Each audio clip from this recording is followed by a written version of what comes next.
Hello everyone, and welcome to another Fridays with Dormee. I'm Dormee, this is Studio JRS, and this is where I make my music. And this is going to be another free ramble video. I have a number of projects I'm working on, but I want to keep them hush-hush for now. So I'm not going to say anything about them or do a video about them yet. But you'll eventually hear about them. One exciting thing that is definitely happening right now is that you can check out Foreteller's series, Hopeless Lovers. It's a series of 5 songs, and I'll link to it down below. And it's about a couple who has to make a hard decision and then alternate realities at the end. It's kind of a little bit complicated, but be sure to read the descriptions of the videos of the series if you watch it. That'd be great. Okay, so this is a free ramble video. I thought of maybe a little bit of what I might talk about today. Putting storylines to music, and actually this goes right in hand with Foreteller's series, can really enhance your composing if you're a composer, or can enhance your experience if you're a listener. Knowing what the music is about, what it's depicting, what emotions it's conveying, reading about the music before you actually listen to it can be quite powerful.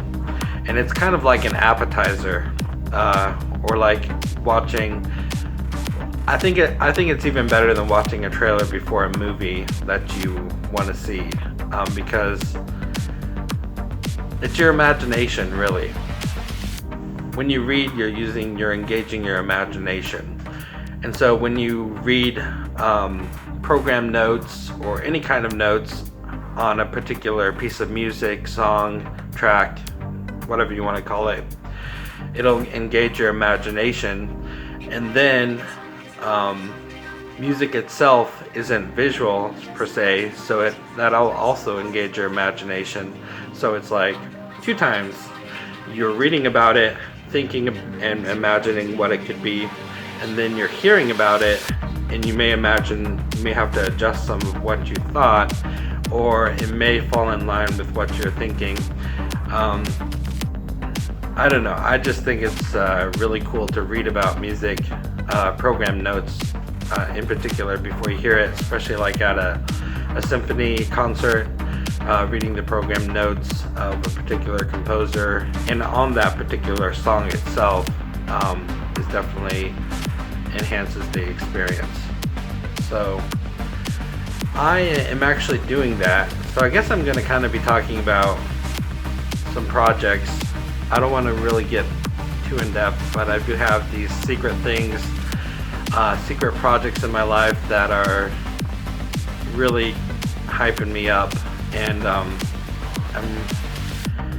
some projects that are kind of on hold right now, but these projects I'm actually engaging my writing, actually typing on my computer and writing storylines and just short stories, and composing music to go along with it, not in the hopes of making it into music or as a film score or making it into a movie, or hoping these songs will be part of a film score, but just as a kind of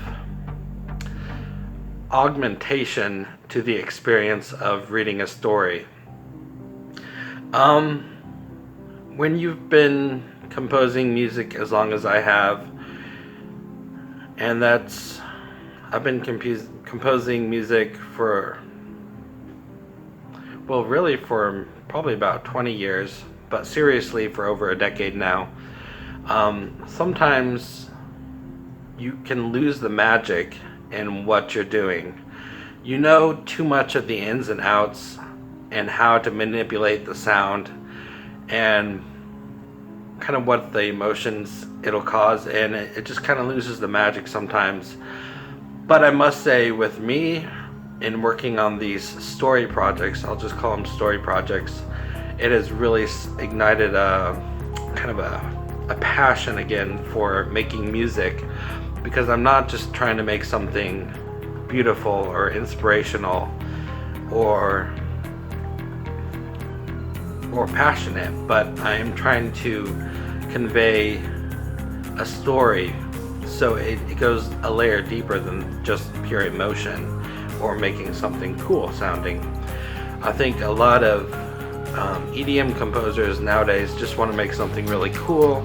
Of course they want to make it passionate. There's a lot of good EDM music out there, but one reason I really don't get into mainstream EDM, well, like I've said before, is because it all sounds the same, and which is not really true, but it sounds very similar because I guess there's a certain type of sound that really resonates with people and it becomes mainstream. But I get bored easily, I guess, with the same music over and over again, unless I get like hooked on an album or something and I'll listen to it 1,000 times. But for myself, I actually don't listen to that much EDM, and that's why I did my song challenge I think about 5 or 6 episodes ago. If you want to look at that, I'll link to it down below, where I challenged myself to reference a mainstream EDM song and create a song like that, because mostly the music I listen to is like indie music. I just find that really resonates with me, like love ballads like Lana Del Rey or Regina Spektor, and now I've been getting into more trance, which is not mainstream either, but there is definitely a whole culture around trance music, which I really haven't gotten into. I just listen to the music. I don't go to any festivals. I think it would be fun to go to a festival sometimes. They're huge, thousands of people at these trance festivals, and of course there's EDM festivals as well. Festivals for everything, it seems. So where am I going with this? Oh yeah, so yeah, just I guess to wrap this up is basically I guess it's kind of self-promotion. I have projects that I'm working on that may not be released for even a couple years, but maybe sooner. It just depends on when I finish them. But I'm writing stories on them, and I always try to find an idea or a thought that is very radical and expound upon that idea, and